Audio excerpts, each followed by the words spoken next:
Hello there, I'm Aldrahill, and I've discovered something interesting in EU4. Vassalizing is a fun mechanic, whereby you can take whole countries and not have to core them yourself. Convenient, right? But what if I told you there was a way to vassalize a country 3 times your size, do it twice more, and use their power to slingshot yourself into the kingdom of God? That's right, I'm talking about playing as the Papal States and using a little trick to end up with an absolutely massive empire of extremely angry vassals. Before we get into it, for more unique little challenge runs like this in a variety of games, be sure to subscribe and like the video. For an arbitrary goal to make my dopamine flow and appease the YouTube gods, get this video to 1k likes and I'll see about making a part 2. Okay, so we are the Papal States. Our initial goals are all about what happens to Naples, but we'll get back to that in a minute when it becomes relevant. For now, we'll do all our normal things, get a whole bunch of estates, but we'll only take 2 rivals. For a reason you'll see soon. Take all the monarch power generating estates because we have so much crown land. Hey, we're the Pope. And we'll start improving relations with Switzerland so as to finish one of our missions. Also Lithuania. And we're going to try to get alliances with basically anyone who will love us, mainly Austria. Castile doesn't like us enough just yet, but we'll get them a bit later. Want to make sure to take our special mercenary group, even though the general isn't very good. And, oh baby, there we go. The 100 Years' War is kicked off. It's just France v England. This makes for a very strong France, and this is good for us. And you'll find out why. Alright, it's happened. Alfonso has perished. This means that Naples goes independent. Hooray! And Naples has refused to submit. That's right, they are refusing to obey their papal masters. This gives us the choice of giving some claims to France, losing some prestige, or getting a subjugation casus belli that lasts for 50 years. Pretty obvious which one I'm going to take. We're also going to now rival Naples, which is why we saved that slot, and we're going to excommunicate them. This gives us a very nice CB to take any border provinces. So we're going to get a quick claim, and then we're going to declare war on Naples using the excommunication CB for Napoli and not the subjugation CB. Don't worry, it'll all make sense. Also, if this video alone doesn't convince you to play the Papal States, look at all the cool events you get. The Sistine Chapel, and there's loads more as well, giving you tons of cool bonuses. Alright, that war was pretty easy. Like, they have very few troops and no buddies, except for Lucca. So what we're going to do is just take the border provinces and the rest of the Napoli state for money, and then that's it. We can just walk away, core our provinces, and chillax. Maybe do a little bit of other conquests in the meantime. Also, I just got possibly one of the best pulse events in the game, giving me extra siege ability for free. It's so good. Alright, now that we're waiting a little bit, we'll... Oh, okay, never mind. Aragon's declared war on Naples. Well, that's the perfect excuse to explain my plan. Aragon wants Naples back, so they're going to fight them and obviously win and put them under a personal union. This still lets us attack Naples for the subjugation CB. Simple enough, right? However, for some reason, the subjugation CB, it lets you enforce it on a senior partner of a personal union, and the war score cost gets completely messed up. So you can basically just take Aragon as a vassal very easily. Cool, right? But what if you waited? What if you waited? And you waited for the Iberian wedding event? Would that work as well? Let's find out. So we're just going to chill a little bit. We're going to watch them win their war, and we're going to slowly expand our power base in Italy by just conquering like a little bit here and there. We're also going to join the empire so that we don't have to deal with negative consequences, and as long as we're allied to Austria, we won't get any negative malices after the Shadow Kingdom event. And the Iberian wedding has fired, and as you can see, we can still use the subjugation CB on Castile and Aragon. So, oh my. So we need to get rid of our Castilian alliance because, well, I wanted it just in case, but now I don't need it because I'm going to be doing some kerfuffling with them in a little bit. Instead, why don't we ally France? We just have to get rid of our alliance with Burgundy, and then they'll love us just enough thanks to our Diplo reputation. And now we've got a mega France as a buddy.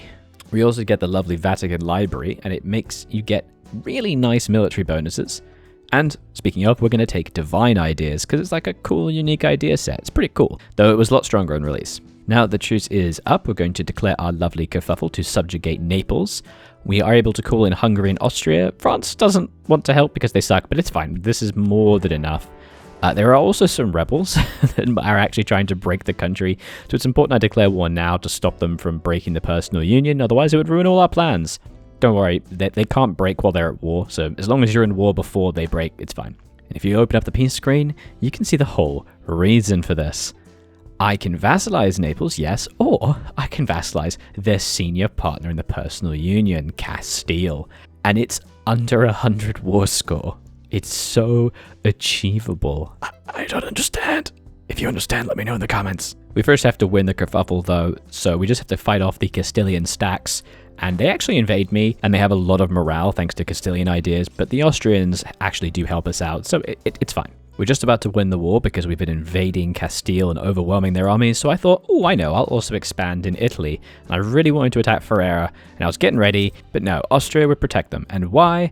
It's because they're the emperor. For some reason, Ferrara is the one damn Italian country that decided to stay in the empire. Regardless, after all that, we've done it. We can vassalize Castile, and basically nobody cares. We get very little AE. Austria-Hungary are our buddies. France is our ally, so they get very little AE. Another main reason why you should ally them. They get reduced AE. But look at that. The best part, though, if we go back to look at Naples, is that the CB is still there.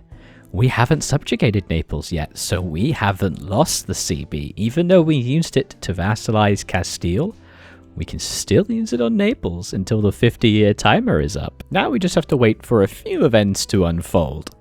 In the meantime, we're going to try and get Castile to like us even a little bit, and also we become a great power. Just going to start trying to expand, attacking Pisa, and getting a bit stronger in Italy when part 2 of this wonderful little trick happens. Aragon still wants Naples as a personal union, you know. Aragon has been released because we vassalized Castile, so they declare a kerfuffle again for Naples. We have to wait for our truce to run out, and while I do, the Burgundian succession happens pretty early, and I honestly rarely see this. They've decided to stand alone and resist.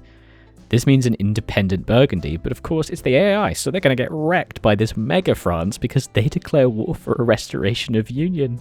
This means Austria is probably also going to attack them soon. I don't really want that, so let's distract everybody by expanding into Venice by using the Reconquest Corps, and we can also take an extra one. It costs us a bit of Diplo power to enforce some goals, but Venice is pretty easy to beat once we've got everything together. Castile won't help us at all, but it's fine. We will easily expand this way.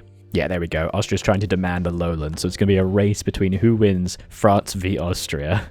Who can beat Burgundy first? Ah, finally, they let their guard down. I was able to cross into Venice. About time. I hate this straight crossing so much. Oh god. Oh god. Okay, France won and got the personal union over Burgundy, and then instantly inherited Burgundy. Can that happen? I thought they just kept them under a personal... They literally... Oh my god, that's huge. They're huge. That's like natural borders France and like Napoleon III times. Oh god. Okay, we're just gonna ignore that. We're gonna have a lot of very strong vassals this game, so we're gonna take influence ideas just to try to help a little bit. And we're gonna take just a few provinces from Venice, including Venice itself, because, oh baby, give me that trade. Okay, it's been a few years, the truce is almost over, but I'm really worried that my allies won't support me. They don't want to help fight in this little kerfuffle. It's a bit too far, so we're going to use some of our excess favors to ask them to prepare for war, which makes them more likely to join. Alright, the truces are up. There we go. Yes, okay, they will join. Hungary and Austria will help me to subjugate Naples. We're literally just going to let our allies fight this for us. There's not as many troops, and I want to conserve my manpower for other things in the future, so we're just going to let them do it. Castile will barely help, but if Aragon does cross into their lands, they will fight them back. It's great. Even though they don't like us, they will help us. And there we go. It's over. We can make Aragon a vassal as well. Still no one really cares about the aggressive expansion for some reason. There's not really a coalition. And we're now one of the most powerful people in the entire world. This is insane. We're not done though. While we keep an eye on AE and just start really being careful about attacking countries that are off truce timers so as to ensure they don't join coalitions, I'll explain something else. There is a cool French event that can happen. As long as France is ruled by a de Valois or a d'Anjou, I hope I'm saying that right, and Naples is independent, France can get a personal union CB on Naples. So while we pick the really nice event of Sistine Chapel and getting some really lovely bonuses for that, we also get the Borgia Pope, which actually gives us Cesare Borgia, an insane general, which is going to be really, really helpful for what's about to happen next. Okay, so France, personal union Naples, pretty much without me even noticing, it just happened. They just invaded and took it. The armies are still here. Now, we're going to attack Naples again with the same CB as before. Unfortunately, we do have to truce break because the truce with Naples is quite a long way away and the CB actually expires after 50 years of when you get it. So I have to truce break, unfortunately. And France's armies are quite split, so let's see if we can do it. For some reason, as soon as I declared the kerfuffle, we get to discover America because, by the way, Castile took exploration ideas, so we're going to have a colonizing vassal. Brilliant. This means we can finally take a golden age, and that's going to help a lot. As you can see, the war score cost to vassalize France, mega natural borders France, I might add, is still like 89%. I have no idea why, but I can do it. Oh my, I just have to win. Also, for some reason, after I declared the kerfuffle, Austria does actually want to join me. Not sure why, but hey, I'll take it. Thank you, Austria. We basically just need to run around sniping little stacks and fighting really, really carefully because France's manpower is terrifying. My general has an insane number of siege pips, so I'm just going to snake straight to Paris and siege it down.